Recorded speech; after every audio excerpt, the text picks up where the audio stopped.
Olá, pessoal! Estamos aqui hoje com a Luísa Coman. Ela é psicóloga, mestre em psicologia da saúde, especialista em psicologia clínica. Ela é professora, psicoterapeuta e fundadora do projeto Tranquilo Amor. E hoje falaremos sobre como se recuperar de uma relação abusiva, sobre a codependência afetiva, como resgatar a autoestima e o amor próprio, né, que foram perdidos durante essa relação abusiva, e como dar a volta por cima, por que não, né? Então, gratidão, Luísa, por ter aceito o nosso convite, estar aqui conosco, compartilhando do seu conhecimento. E fala um pouco mais sobre você, para as pessoas te conhecerem.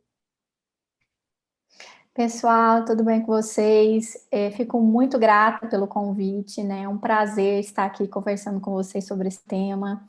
Fico feliz de saber do tema desse congresso, que eu acho que é necessário, né? Eu mesma atendo muitas pacientes que estão em relacionamentos com narcisistas, então, de fato, é algo necessário. Acredito muito na psicoeducação, né? Em maior informação para ajudar as pessoas, tá? Então, obrigada, viu, Samara, pelo convite tão gentil de participar desse congresso, fico muito feliz.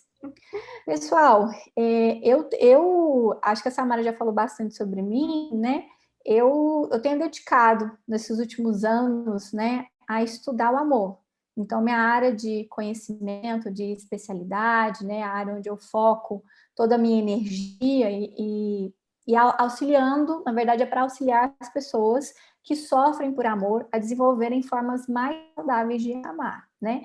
E pessoas que têm relacionamentos com narcisistas, com certeza sofrem muito por amor. Então, eu espero poder contribuir aí para essa discussão e auxiliar as pessoas que estão nesse momento passando por essa situação tão difícil.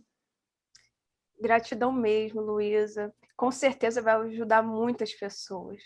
E, inclusive, as suas formas de contato estarão aqui na descrição do vídeo. Então, quem quiser conhecer melhor, né, todas as suas redes, é só acessar aqui os links da descrição do vídeo. Luísa, então, vamos falar de um assunto que acredito que seja a dúvida de muitas pessoas, a relação da codependência, que as pessoas costumam achar que é amor, né? Mas na verdade é codependência. Mas também há dependência. Então, qual a diferença entre a dependência e codependência? Enfim, qual é a ligação entre os dois? Fale um pouco pra gente, por favor. Uhum. Tá ótimo, Tamara. Então, são conceitos muito parecidos. Inclusive, os estudos de dependência emocional surgiram dos estudos de codependência emocional, né? A codependência emocional é uma condição associada a quando você se relaciona com uma pessoa que tem algum tipo de vício, né? Seja um vício químico, seja um vício comportamental, como é o caso de jogar, por exemplo, né? Então, o codependente, ele pode ser o seu parceiro ou parceira amorosa, né? Pode ser pai, mãe, pode ser seu irmão, pode ser seu filho. Então, a dependência, ela está mais associada, né, a qualquer tipo de relação que você estabeleça com alguém que tem algum tipo de vício, tá certo? Então, essa é a codependência. A partir dos estudos de codependência, principalmente com parceiras de alcoólatras, surgiu, então, os primeiros estudos de dependência emocional. A dependência emocional, né, que hoje também já é chamada de amor patológico, ela é mais direcionada para os relacionamentos amorosos, né? Então, para a parceria nos relacionamentos amorosos. E a pessoa com quem o dependente se relaciona não precisa ser necessariamente alguém que tem algum tipo de vício, mas o dependente também escolhe pessoas com um perfil problemático. Então, geralmente são pessoas indisponíveis, por exemplo, homens casados ou pessoas com conflitos com a lei, isso é uma outra coisa que os dependentes também podem escolher, ou pessoas com problemas financeiros, dependentes são danados para se envolverem com estelionatários, sabe? Então, assim, continuam sendo perfis problemáticos, mas não precisa necessariamente ser uma pessoa que tenha algum vício, né? A codependência e a dependência emocional, elas caminham juntas em alguns comportamentos, como, por exemplo, as duas condições, né? Elas tentam salvar os parceiros dos problemas Então, o principal comportamento da codependência, né, ela tentar tirar o outro do vício. Então, ela passa muito tempo e dedica muita energia a tentar tirar o outro do vício, tá certo? De salvar o outro. Na dependência também acontece isso, né? Então, uma pessoa que é dependente, ela vai tentar ajudar o parceiro de todas as formas possíveis, né? Se ele tem algum problema com os filhos, ela vai tentar consertar. Se ela tem algum problema financeiro, ela vai tentar ajudar. Então, nesse sentido, eles se aproximam muito. Uma outra coisa que eles se aproximam é a forma como eles tratam os parceiros, né? Eles infantilizam essas pessoas. É bem comum que mulheres codependentes e dependentes emocionais, elas se tornem mães dos parceiros, né? Tratem aquela pessoa como criança. E não é saudável, nem em um caso, nem em outro, né? Mas o que diferencia principalmente, né, a codependência, né, da dependência afetiva é a reação que essas pessoas têm quando o parceiro começa a se aproximar emocionalmente. Então, lá na codependência, quando o parceiro decide se tratar e passa a investir mais no próprio tratamento e no próprio relacionamento, a pessoa codependente, ela fica, que a gente chama de ambivalente. Tem um lado dela que acha isso ótimo, tem um lado dela que fica um pouco angustiado e pode acontecer dependente sabotar a melhora do parceiro. Pode acontecer do codependente, né, ir lá e comprar a droga que a pessoa tá tentando parar de usar, entendeu? Então, existe uma ambivalência no comportamento codependente. Diferente do dependente, que quando o parceiro começa, né, a se aproximar, essa pessoa ela fica eufórica, ela fica plena, ela fica maravilhosa, assim, o que o mais independente quer é que essa pessoa se aproxime, que tenha intimidade emocional. Então, nesse sentido, as consequências são diferentes. E a forma, existem coisas muito próximas na forma de conduzir o tratamento, mas essas particularidades são importantes. Sim, e realmente, Luiz, é muito bom a gente definir realmente esses dois conceitos, porque há muita dúvida, né? Como eu falei, as pessoas pensam que são sinônimos, né? É a mesma Sim. coisa, né? Mas não. Então, assim, pode sim uma pessoa ser ambos, né? Tanto dependente quanto codependente, né? Então, Sim, é é possível. possível, É né? possível. E mais uma coisa que é importante, na codependência, né, o maior medo do codependente é de perder a pessoa amada para o vício, né? É dessa pessoa morrer, por exemplo, porque se você está se relacionando com alguém que tem um problema com álcool sério, né, ou que usa uma cocaína, ou que tem um problema com o jogo, essa pessoa corre o risco de morrer, de fato. Então, o codependente, ele se mobiliza muito para manter aquela pessoa viva, né? E ela tem muito medo de não conseguir manter aquela pessoa viva. Já a pessoa que está na dependência emocional, o maior medo dela é de ser abandonada. Ela tem pavor de ser abandonada, né?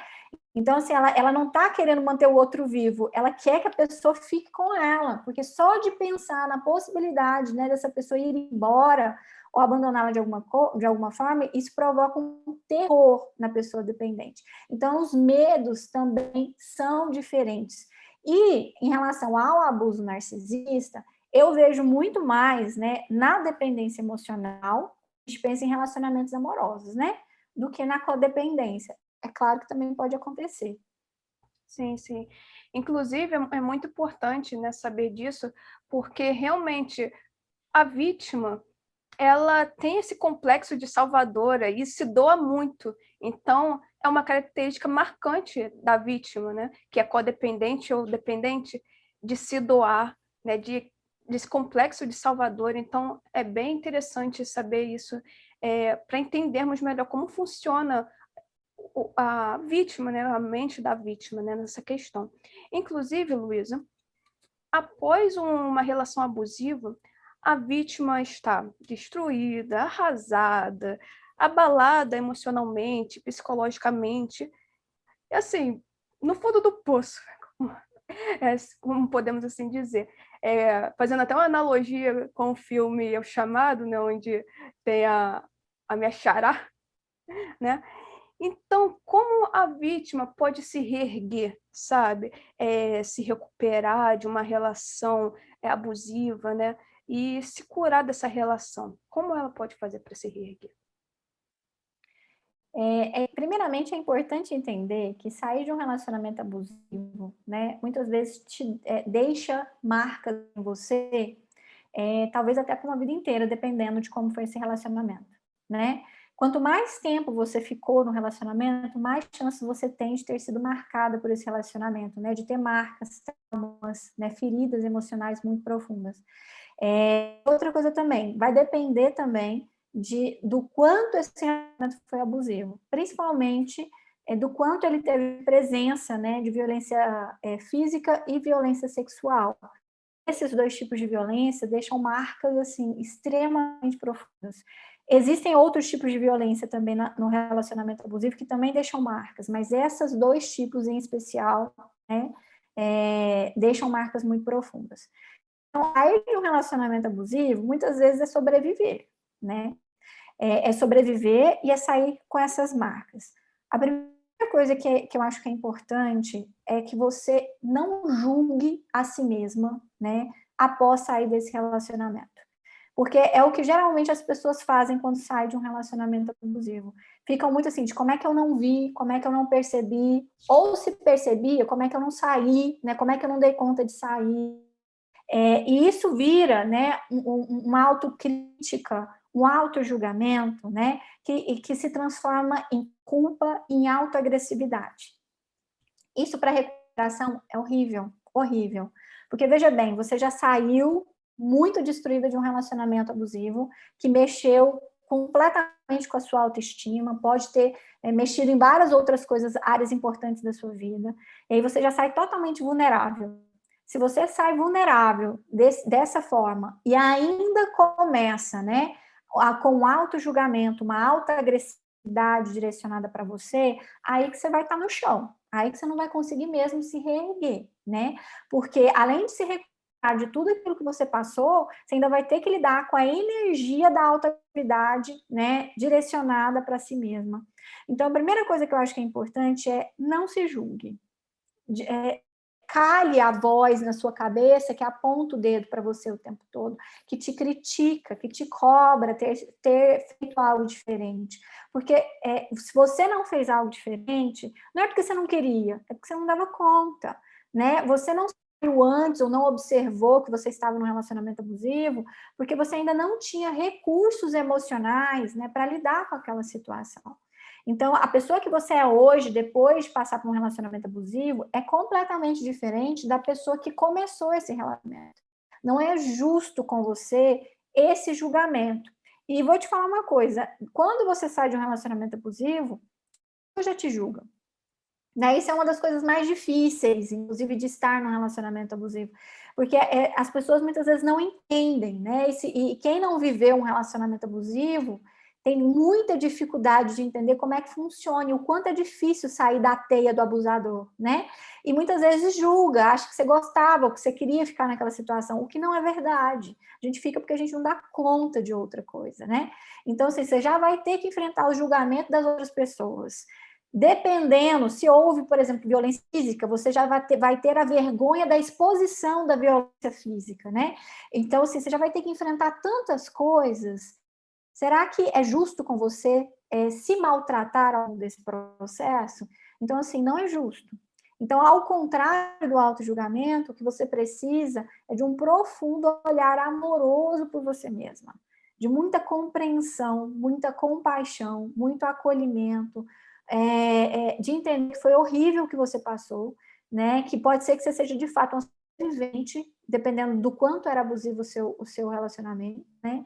Então, se você não se acolher e diminuir o julgamento, você não vai conseguir se reerguer, porque você não vai ter energia para isso. É nesse momento que as pessoas entram em crises depressivas profundas, inclusive chegando a ter tentativas de suicídio. É nesse momento que as pessoas começam a ter crise de pânico, a ter outros transtornos, né, ligados às consequências do relacionamento abusivo. Então, você não precisa disso, né? O que você precisa é de acolhimento, amparo, carinho, né, e esse olhar amoroso, tá bom? Essa é a primeira coisa. A segunda coisa é você se cercar de pessoas que também te amem, né? Então, assim, veja bem, você acabou de sair de um relacionamento onde tinha violência, variadas formas diferentes, né, de violência, né? O que você precisa é de cuidado, né? De carinho, é de proteção, é de segurança. Isso você vai precisar fornecer para você mesma e você vai precisar se cercar de pessoas que sejam capazes de te fornecer esse tipo de acolhimento, né? Porque você vai precisar do apoio delas, né? Para continuar firme na sua decisão de não voltar para o relacionamento, para reconstruir a sua vida, para ter ombro na hora que você precisar chorar, na hora que você precisar desmoronar, porque isso também acontece, né? Pessoas para te lembrar o quanto você é capaz, o quanto você é competente, o quanto você é forte, né? O quanto você dá conta de reorganizar a sua vida. Essas pessoas são fundamentais. Às vezes você tem uma pessoa que seja, mas essa pessoa ela faz a diferença na hora de se reorganizar, tá certo? Então, primeiro, não se julgue. Segundo, né? Tenham pessoas que te amem ao seu redor.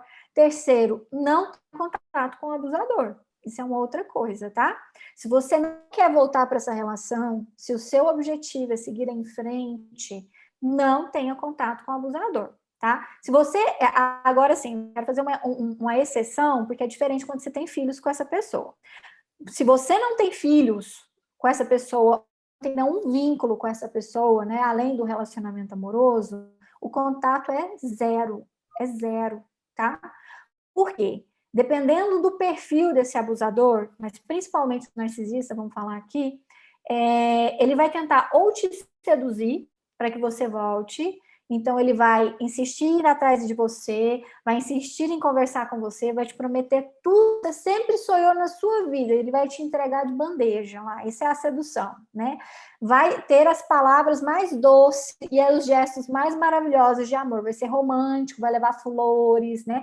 Vai querer oferecer viagens, tudo aquilo que você queria, ele vai te oferecer mão para te seduzir a voltar para esse relacionamento, tá? Se a sedução não funcionar, ele pode começar a tentar te manipular, tá? Como que ele vai te manipular? Ele pode usar seus filhos, ele pode usar a sua família, ele pode tentar convencer as pessoas de que a culpa do fim do relacionamento é sua culpa, né? E isso as pessoas vão te pressionar, você dê uma nova chance. Ele vai se fazer de coitado, ele vai provocar pena nas pessoas, né? Isso é muito fácil de ter uma recaída quando isso acontece.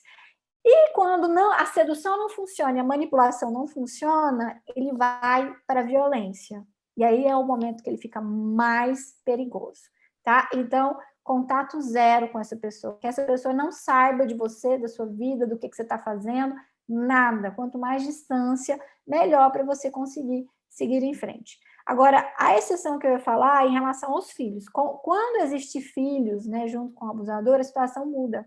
Porque esse abusador, né, esse pai, vai precisar estar em contato com esses filhos. Então, o importante é limitar o contato apenas aos filhos. Apenas aos filhos. Né? Então, você não precisa conversar com eles de mais nada que não seja a situação dos filhos. Quanto menos contato em outras áreas você tiver com essa pessoa, melhor em termos de proteção. E aí, a última coisa que eu acho que também é importante, né, para você se reerguer, que é muito difícil, é procurar ajuda, né? E nós temos vários tipos de ajuda, né? Nós temos ajudas especializadas, né, de psicólogos, psicoterapeutas que trabalham, né, dando suporte a esse tipo de problema. Nós temos grupos de ajuda, né? Então, na codependência, na dependência emocional, nós temos o MADA, né? E vários outros tipos, né, de grupos de ajuda que também são muito interessantes. Hoje, inclusive, eles se encontram pela internet, né? Uhum. Procure ajuda, tudo aquilo que vai te oferecer ajuda, né, conhecimento, né, lugares onde você vai se sentir segura, procure ajuda de todas as formas possíveis, para que você consiga se reerguer e consiga investir na sua recuperação após essa situação, porque não é algo fácil. Não, não é mesmo, Luísa. Inclusive, você abordou alguns pontos assim, extremamente importantes, como a questão do julgamento, porque quando uma pessoa sai de uma relação abusiva, tanto ao auto-julgamento, né? A pessoa fica assim, o que aconteceu? Por que eu caí numa relação abusiva? Por que eu permaneci? Tem todo esse auto-julgamento e a pessoa fica triste, né? Abalada por ter caído num relacionamento abusivo, mas em contrapartida, a pessoa não tinha o conhecimento que ela obteve após a relação abusiva, porque, como você bem falou, antes não havia esse conhecimento, sabe? Então, quando a pessoa está numa relação abusiva, não há um conhecimento, sabe? Muitas pessoas realmente julgam. Poxa, será que você não via realmente que você estava numa relação abusiva?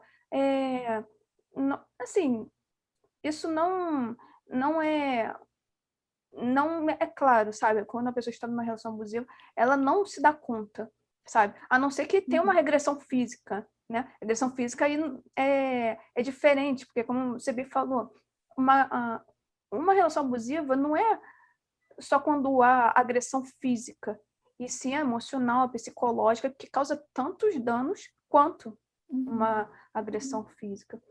Então, assim, E há um mesmo quando ela julgamento. sabe, Uhum. né? E mesmo quando ela sabe, Samara, às vezes a pessoa sabe que ela está num relacionamento abusivo, mas ela já está tão fragilizada diante de tudo que ela está passando, que ela não consegue ter força emocional para sair da situação. Então, às vezes, ela precisa de um tempo para se fortalecer, né? Para conseguir sair dessa relação, porque não é uma coisa fácil sair de um relacionamento abusivo, não, né?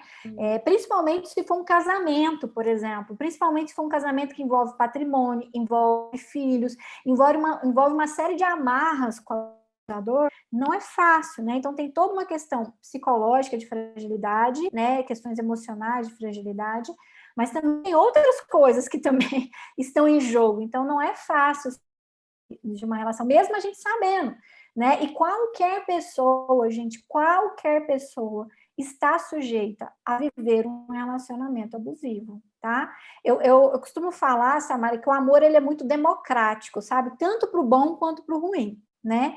Então, assim, ao mesmo tempo que qualquer pessoa tem condições de construir um relacionamento saudável, qualquer pessoa também tem condições de parar um relacionamento abusivo. Não interessa se você é mulher, se você é homem, inclusive tem muitos homens em relacionamentos abusivos, não interessa se você é mega estudada, não interessa se você é psicóloga, não interessa se você tem mais ou menos condições financeiras, né? Não interessa, qualquer pessoa, né, da mais nova à mais velha, da mais estudada à menos estudada, tem possibilidade de entrar num relacionamento abusivo. Não é só com você. Inclusive, né, pessoas que conhecem o feminismo, tá? Então, eu já atendi muitas mulheres feministas em relacionamento abusivo, que sabem direitinho descrever tudo que está acontecendo, sabem o ciclo da violência direitinho. Elas chegam sabendo, mas elas não dão conta de sair, porque não é uma tarefa fácil, tá? Então, assim, acho que a gente não pode julgar, porque pode acontecer com qualquer pessoa. A gente pode, o quê? Prevenir. A gente pode se prevenir para que a gente não passe por isso, tá? Mas qualquer um está sujeito. Com certeza, isso aí é bem importante frisar, Luísa. Realmente, como você bem falou, tem pessoas que sabem que estão num relacionamento abusivo, mas não tem forças realmente para sair daquela relação. Então é muito bom frisar que tem esses dois lados, né? O que a pessoa que desconhece e a pessoa que conhece, né? Mas não é porque ela quer, é por alguma razão que pode ser vários fatores, né, incluídos, né, nessa questão.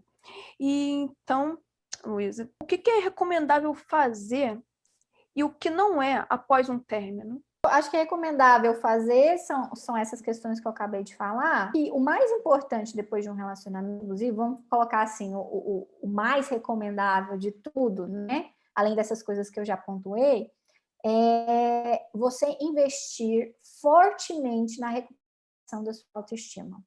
Quando eu falo investir fortemente na recuperação da sua autoestima, não só da sua autoestima, da sua autoestima e da sua vida.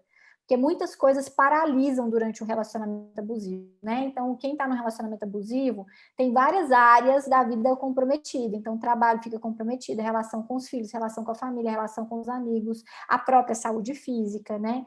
Então, você precisa investir fortemente em recuperar a sua vida e disso tudo, investir fortemente na recuperação da sua autoestima. Sua autoestima tem que ter uma prioridade. Do mesmo jeito, tem que fazer parte da sua rotina. Do mesmo jeito que você toma banho, sabe? A gente precisa colocar a autoestima da nossa rotina. Isso não serve só para quem sai de um relacionamento abusivo. Isso serviria para qualquer pessoa. Mas mais ainda para quem está saindo de um relacionamento abusivo, porque Quem sai destruído emocionalmente, precisa se recuperar disso, precisa redescobrir o valor, né, que você tem, né, o quanto você é capaz, o quanto você é competente. Isso a gente só faz se a gente investir na autoestima. Com certeza. E o que não é recomendável fazer após um término? Olha, além de não ter tanto contato com o abusador, como eu tinha falado, eu acho que isso é uma das coisas muito importantes. E quando eu falo de não ter contato com o abusador, gente, é inclusive não ficar indo nas redes sociais para saber o que ele está fazendo, não ficar postando em direta em qualquer rede social, é zero contato mesmo, tá? É zero conhecimento da vida dele e da sua, essa é uma das principais. Uma outra coisa que eu não recomendo é entrar em outro relacionamento. Porque tem pessoas, principalmente pessoas que são dependentes, não tem dificuldade de ficar sozinhas, né? Então, um relacionamento abusivo e entra em outro relacionamento. Mas se você não se cuidar, se você não entender o que aconteceu com você, se você entrar muito frágil em um outro relacionamento, pode ser que esse outro também seja abusivo, entendeu? Ou pode ser que ele não seja abusivo, mas seja um relacionamento ruim, ou seja uma pessoa que não vai te tratar bem, né? Porque quando nós estamos, né, com a nossa autoestima muito comprometida ou muito vulneráveis, nós escolhemos mal os nossos parceiros.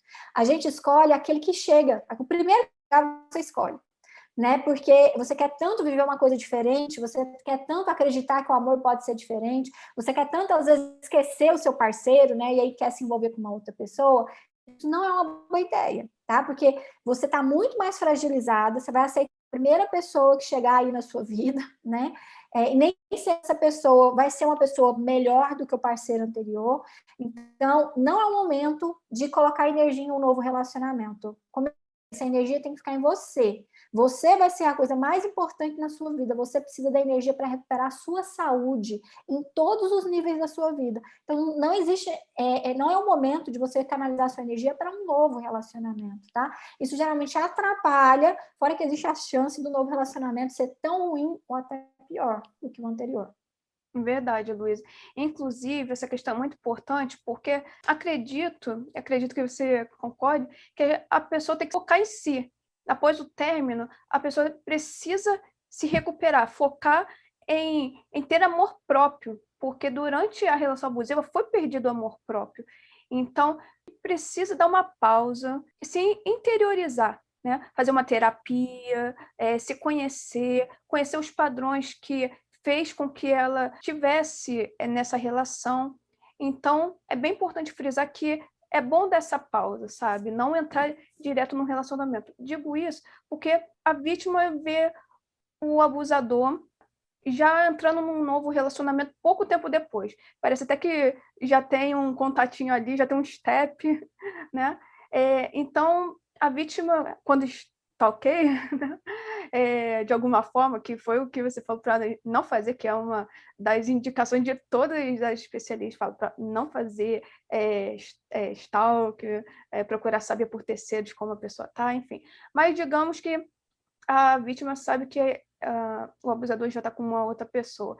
Então, ela fica se sentindo assim, poxa, pouco tempo após a relação já está com outro, já está lá se reerguendo, sabe? Mas é uma outra dinâmica, né? É o narcisista entrar logo num outro relacionamento, né? Porque eles gostam de estar num relacionamento, né? Digamos assim, não ficam muito tempo sozinhos. Inclusive, abordamos essa questão na conversa que eu tive com a Gabi Thomas, que falamos sobre como reconhecer uma relação abusiva. Então, quem não assistiu, volta lá, que tá bem legal. Então, Luiz, é bem importante a gente frisar essa questão. Deixa eu só acrescentar uma coisa, né? Porque quando o outro segue em frente, então quando o abusador já retomou a vida e você não retomou a sua, você tem uma sensação muito grande de fracasso, sabe? E de injustiça, né? De por que a vida dele tá melhor que a minha, né? Não é justo eu que saí dessa situação horrorosa e ele que fez tudo isso, ele tem o direito de ser feliz e eu ainda tô infeliz, eu ainda tô me recuperando, tá? Não crie uma rivalidade com o abusador. Não considere o sucesso dele o seu fracasso, tá? Porque se você fizer isso, isso também vai te deixar mais vulnerável. Porque o abusador, né, tem, como você bem disse, Samara, um funcionamento muito diferente. E não foi ele que foi destruído na relação. Ele tem um funcionamento muito diferente, né? E aí ele vai buscar, e talvez seja fácil para ele encontrar, porque ele não está destruído, né? É uma outra dinâmica completamente diferente. E olha, uma vez que terminou, o ideal, né? E é claro que isso é um processo, é realmente assim, chegar a total indiferença em relação a ele. É assim que a gente realmente percebe quando a gente desligou. Então, se ele está bem, se ele não está, não vai fazer diferença nenhuma na sua vida. Se ele seguiu em frente, se ele casou, se ele está solteiro, se ele está qualquer coisa. Isso não pode ser algo importante para você, para determinar como você está. Você precisa desassociar a sua vida, o seu estado de humor. Então, você não pode ficar feliz só quando ele se dá mal em alguma coisa. Porque senão você continua presa nesse relacionamento. Mesmo que você não esteja na relação em si, a sua vida continua amarrada ao outro, ao sucesso ou ao fracasso do outro. E isso não é recuperação, tá? Isso é ficar vivendo fantasmas. Então, o interessante é seguir em frente. O que o outro faz não é mais problema seu. E o que você faz também não tem que ser problema dele. Cada um sua vida. Não é fácil isso, tá? Mas é por aí que a gente precisa caminhar.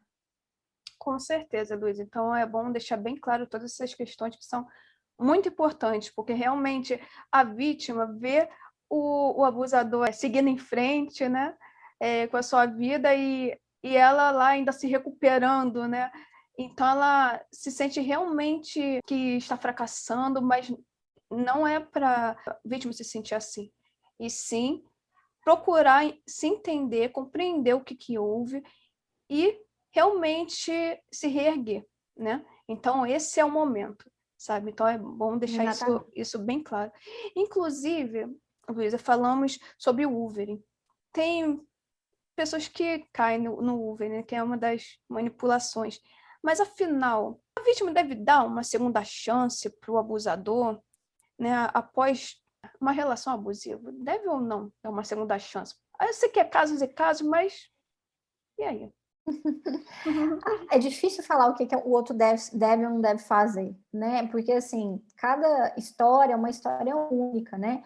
E como eu disse, muitas vezes um relacionamento com um abusador não envolve só o relacionamento em si, envolve tantas outras coisas, né? Envolve uma vida conjunta com o outro. Então, assim, é difícil falar não volte ou volte, né? Eu acho que cada situação precisa ser avaliada. Agora, né? Algumas coisas para te ajudar a decidir se você está aí na dúvida se volta ou não volta com uma pessoa que foi abusiva, tá? Eu, particularmente, trabalho com o conceito de 2 tipos de abusador, tá? Existe um abusador que a gente chama que é um abusador perverso, né? Os narcisistas perversos, os psicopatas, estão dentro dos abusadores perversos. O que é um abusador perverso? É aquele que sente prazer no abuso, tá? É aquele que sente prazer, que ele gosta da relação de poder, que ele gosta de te humilhar, ele se sente bem com isso, sabe? Ele gosta de sentir que tem poder sobre você, ele gosta do controle, ele gosta da submissão. Para esse tipo de abusador, eu acho que voltar para a relação é voltar para o mesmo lugar, é voltar para a repetição, é voltar para o sofrimento, é voltar para o mesmo, né? Então, assim, se é a sua decisão voltar, dar uma segunda chance, é entender que esse tipo de abusador, ele não vai mudar. Não vai mudar, não é porque não pode mudar, é porque não tem interesse em mudar. Um narcisista perverso, um psicopata não tem interesse nenhum em ser uma pessoa melhor, em evoluir, em crescer. Mesmo que ele fale que ele tenha, né? E isso a gente vai ver muito mais pelo comportamento do que pela fala, tá? Então, para um abusador perverso, eu acho que experimentar uma segunda tentativa é um risco muito grande, que você tem o direito de ter, se for a sua vida, né? Mas que você tem que reavaliar, porque a chance de acontecer a mesma coisa é assim, não vou falar que é 100%, né? Mas é muito grande, né? De acontecer a mesma coisa. Existe um outro tipo de abusador, que é o abusador que a gente chama imaturo, que ele não necessariamente ele é narcisista, um psicopata, mas ele tem comportamentos abusivos, muito porque teve uma história de vida muito difícil, não sabe como expressar afeto, não sabe lidar com a prova, né? Teve traumas ao longo da vida também, que a gente chama de imaturo, né? Ele não é perverso, mas a forma dele o comportamento dele é abusivo. Ele não se orgulha do que ele faz, às vezes ele sente vergonha, às vezes ele chora, ele se arrepende, ele não consegue controlar o comportamento para ser diferente, tá? Para os abusadores imaturos, gente, aí a gente tem que ter muita cautela nesse sentido. Alguns deles que tomam consciência do próprio comportamento e procuram ajuda, tá? Eles conseguem rever o próprio comportamento. Mas não são todos, tá? Entendendo que rever o próprio comportamento é muito difícil. Mudança não é uma coisa que acontece do dia para a noite. A pessoa tem que estar realmente engajada. E não tem essa de vou tentar sozinho, não. Para esse tipo de problema, para esse tipo de comportamento, precisa de tratamento, tá? Muitas vezes um tratamento psicológico, e às vezes, inclusive, um tratamento psiquiátrico, dependendo do problema da pessoa, tá certo? Para esses, se essa pessoa estiver muito engajada em mudar, ela estiver se comportando de maneira diferente, né, e você perceba a mudança claramente, talvez, se você achar que ainda vale a pena, pode ser. Mas veja bem que isso não é o mais comum, a gente tem que tomar muito cuidado, né? Boa parte dos abusadores são mais perversos do que imaturos, e boa parte dos abusadores imaturos não tem interesse em procurar ajuda, tá? O grande problema de voltar para um abusador, gente, para um relacionamento com um abusador, é que falar que vai mudar não é igual a mudar. E, gente, mudança nessas questões, principalmente de comportamentos, né, são tão complexas e demandam tanto tempo, não é simplesmente falar eu vou mudar, que eu vou mudar. Tem muita coisa aí que envolve a mudança. Para você que está tentando mudar, você percebe que não é fácil mudar, imagina para o outro que tem um comportamento que não consegue controlar, vamos colocar assim. Então, tem que ter muito cuidado, tá? Em se arriscar a estar novamente numa relação com essa. Eu já tive experiências, inclusive de atendimento a abusadores que queriam se recuperar e se recuperaram. Mas eu vou te falar, esses não é a maioria, tá? Por isso que a gente tem que tomar muito cuidado, né? E antes de fazer uma tentativa, entendendo o que implica nisso e se vai ser uma tentativa para ser diferente, porque se for uma tentativa para ser a mesma coisa você já conhece. Então, ele precisa estar diferente, isso com um comportamento, com ações, não é com discurso, e você também precisa estar diferente para voltar, porque se você volta passiva, submissa, sem colocar limites no comportamento do outro, você também volta para a relação de abuso. Então, a gente tem que tomar muito cuidado. É uma pergunta que eu acho sempre muito polêmica, né? Porque parece que é mais fácil responder sim ou não, mas sempre vai depender de uma série de fatores, e aí você vai precisar avaliar isso cuidadosamente. Exato, Luísa. É uma pergunta polêmica, realmente, porque há N fatores, né, envolvidos, mas grande parte, acredito que quase uma unanimidade, o que eu posso dizer assim, é que não dê realmente uma segunda chance para o abusador, né? Porque realmente, como você falou, são raros os casos de abusadores que queiram realmente fazer um tratamento, uma terapia, até porque eles não se sentem errados, digamos assim. Muitos realmente têm essa noção, não que eles não tenham noção do que fazem, eles têm noção que machucam, mas, de certa forma, não tem essa vontade de mudar, de melhorar. São raros, é como você bem falou. Inclusive, Luísa, quando uma vítima sai da relação abusiva, ela fica com muito receio de entrar numa nova relação, né? Isso é bem presente, sabe? De a vítima não conseguir realmente se abrir a uma nova relação. Mas o que ela deve fazer para ela conseguir se abrir novamente a uma nova relação? Já ela estando traumatizada, né? De tanto sofrimento naquela relação abusiva. Então, o que ela deve fazer para ela conseguir se abrir novamente a uma nova relação? Acho que primeiro ela não pode desacreditar do amor, né? Entendendo que aquilo que ela viveu não era amor, né? Era outra coisa. Era muitas vezes uma relação de poder, né? Onde existe relação de poder, não existe amor, gente. O amor ele é uma relação de igualdade entre as pessoas, de respeito, né? De carinho. Então, quem vive um relacionamento abusivo pode até achar, mas aquilo lá não é amor, né? Então, primeiro é não desacreditar do amor, é entender que sim existe amor.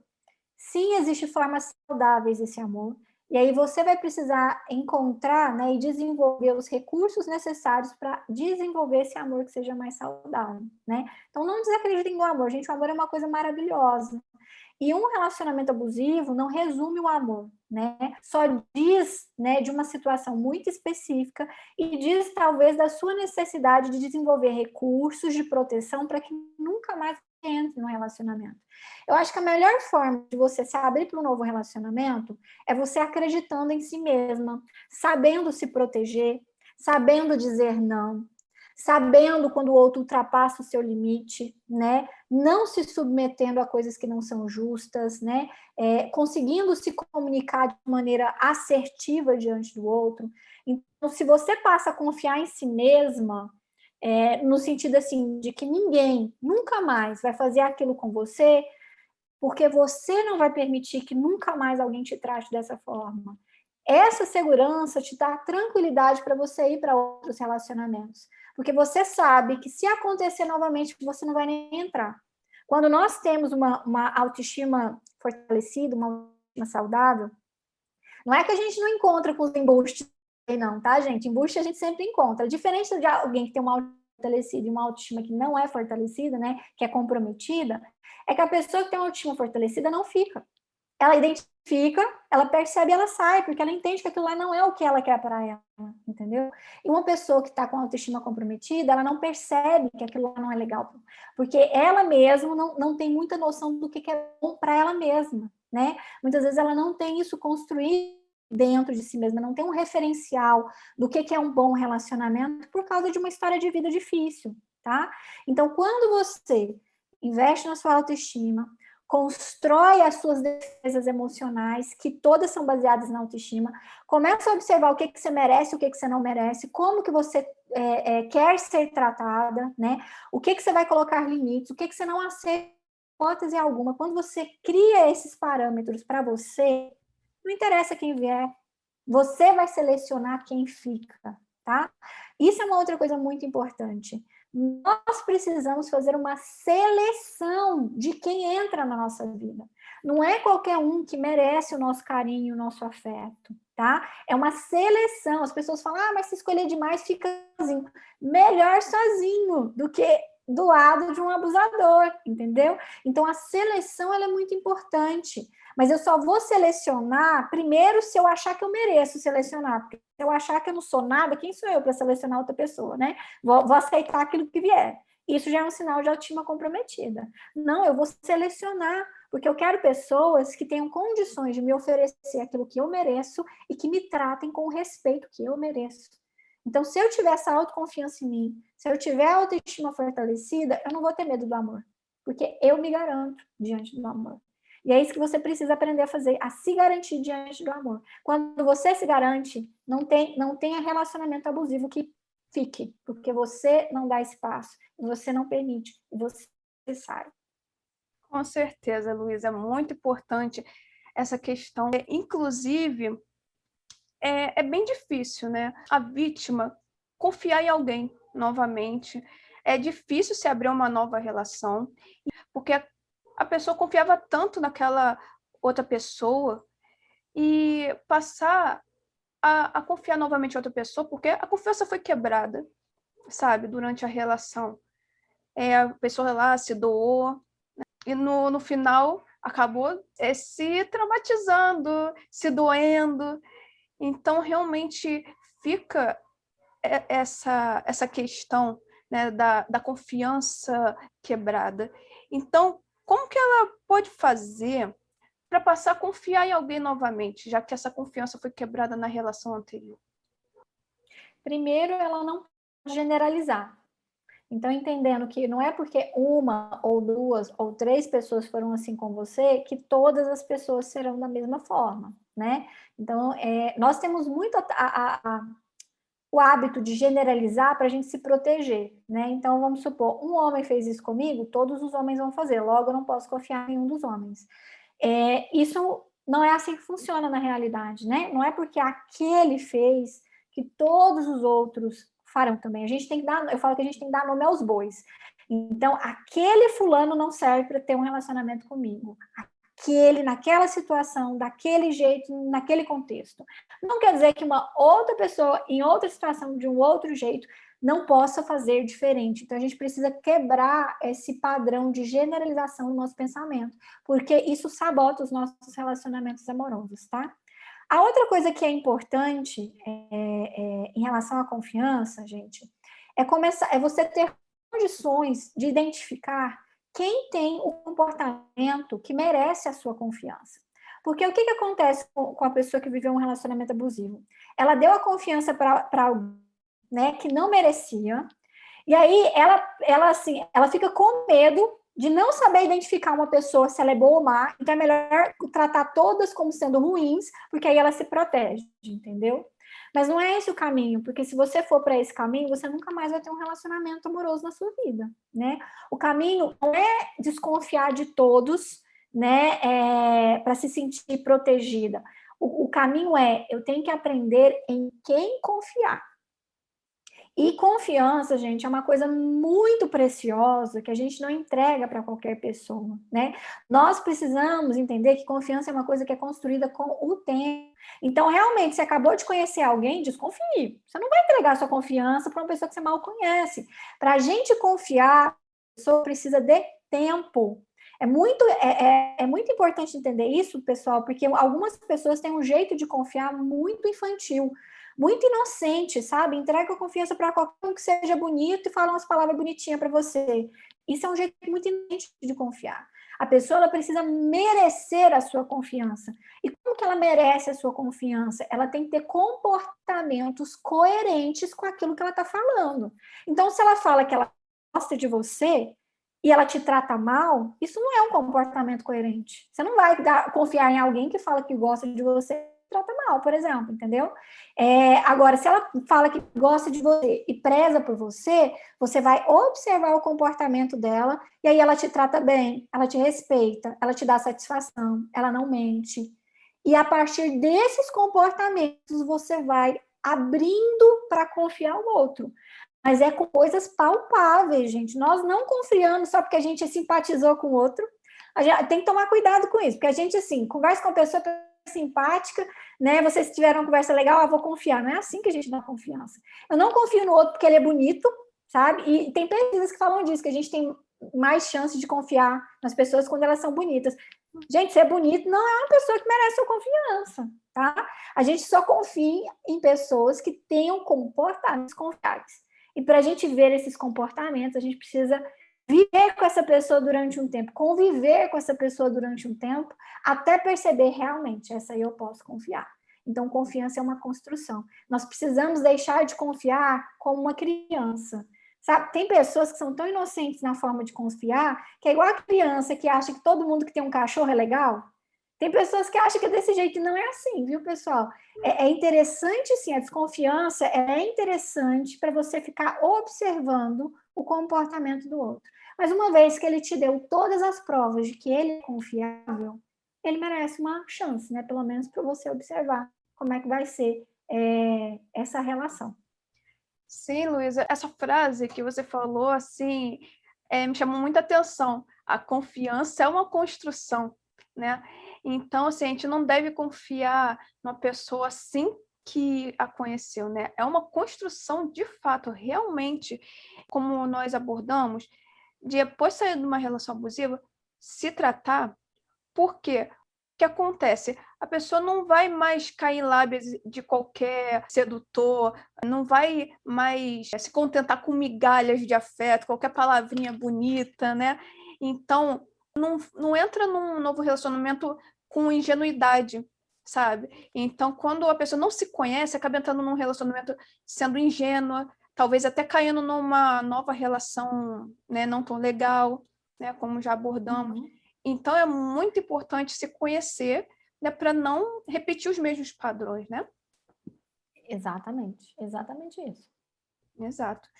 Inclusive, Luísa, já estamos chegando ao fim, né, nessa conversa tão legal, tão produtiva, mas o que você pode dizer para as pessoas que querem resgatar a autoestima, o amor próprio, mas que foram perdidos nessa relação abusiva? Quais são os passo a passo que as pessoas podem dar? Tornem isso prioridade. Eu acho que é isso. Torne isso prioridade na sua vida. A construção da autoestima. A gente fala muito de autoestima de uma maneira muito vaga, e eu tenho a sensação que as pessoas, elas meio que esperam acordar e um dia, magicamente, ela ter autoestima. Então, acordei e hoje tenho autoestima, né? E não é assim que funciona, tá, pessoal? Eu falar que a autoestima, gente, é que nem academia, né? É uma coisa diária, e se você parar de investir, você fica molenga, você fica flácida, né? Então, a autoestima é um investimento contínuo, né? Em você mesmo e no seu bem-estar. Então, assim, qual é o passo a passo? Primeiro, tornar isso prioridade.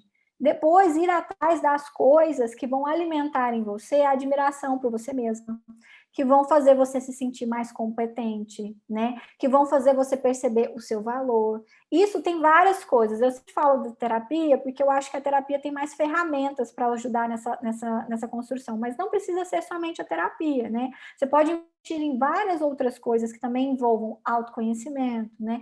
Que envolvam como você pode sentir prazer na sua vida, que envolvam o seu crescimento e o seu desenvolvimento em outras áreas. Aí, a partir daí que a autoestima começa a ser construída, tá? Mas é um esforço diário e contínuo de ter autoestima. A gente, é aquilo, né? As pessoas acham que a autoestima é algo que ou você tem ou você não tem, ou que uma vez que você chega nela, ela tá pronta e você vai ter autoestima pelo resto da vida. Não é assim, não. Autoestima é trabalho contínuo na sua saúde emocional. É investimento contínuo em você se sentir bem com você mesma, em você reconhecer o seu mérito, o seu valor, a sua importância, né, as suas competências, as suas capacidades, tá certo? Então, faça disso uma prioridade. Se não puder ir para uma terapia, né, vá para outros lugares que você perceba que isso é nutrido em você. Lugares onde você sinta que você cresce como ser humano e como pessoa. Porque senão, gente, se você ficar aí esperando a autoestima cair no seu colo, ela não vai cair, não. Você vai continuar do mesmo jeitinho que você hoje. Ninguém, e principalmente depois de um trauma. A gente imagina que depois de um trauma a gente saia mais maduro. Em algumas situações a gente consegue sair mais maduro. Outras a gente sai acabado mesmo, sabe? Não consegue transformar tudo aquilo em maturidade porque está tão ferido, né? Que não consegue dar um significado diferente. Para essas pessoas em especial, é muita prioridade a autoestima e o autocuidado, da forma como for possível, seja por profissionais ou sejam por outras fontes que vão fazer você se sentir melhor. Com certeza, Luiz, é muito importante essa questão, porque para entrar numa nova relação, a pessoa tem que estar bem consigo mesma, né? E não colocar essa responsabilidade no outro, né? Temos que entrar inteiro numa nova relação e não fazer com que o outro sane algo, né? Em nós. Sim, nós temos que entrar curados numa nova relação e não entrar feridos, né? Primeiro, né, precisamos nos cuidar, curar essas feridas que foram abertas na relação para entrar numa nova relação. Então, a gente não precisa ficar apressados, né, de querer entrar logo numa nova relação, e sim a relação que nós devemos ter é conosco mesmo. Né? Então, assim, o que eu posso passar para as pessoas é que não entre numa relação sem antes sarar as marcas, as feridas que foram deixadas nessa relação tão traumática. Então, Luísa, gratidão mesmo por essa conversa assim, tão produtiva, cheia de conhecimento, e acredito que as pessoas vão se identificar e vão passar a cuidar mais de si mesmas, para entrar numa relação saudável.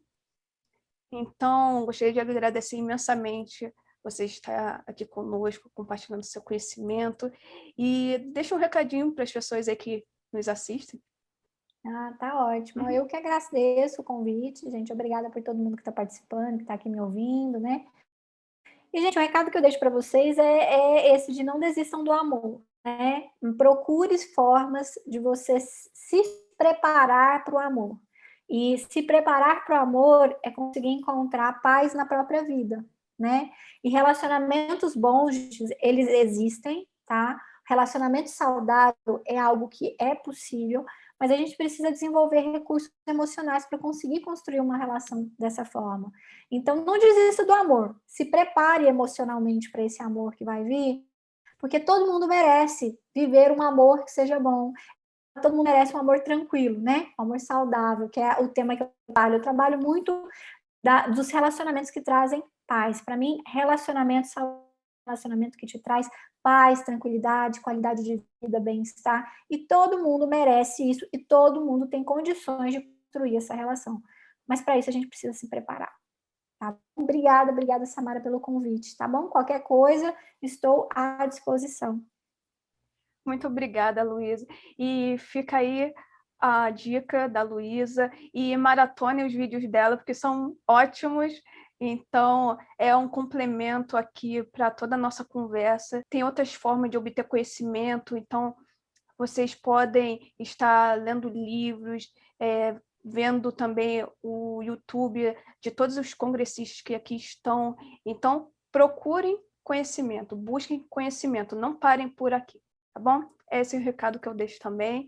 E é isso, pessoal. Nos vemos na próxima entrevista. Beijos, até mais.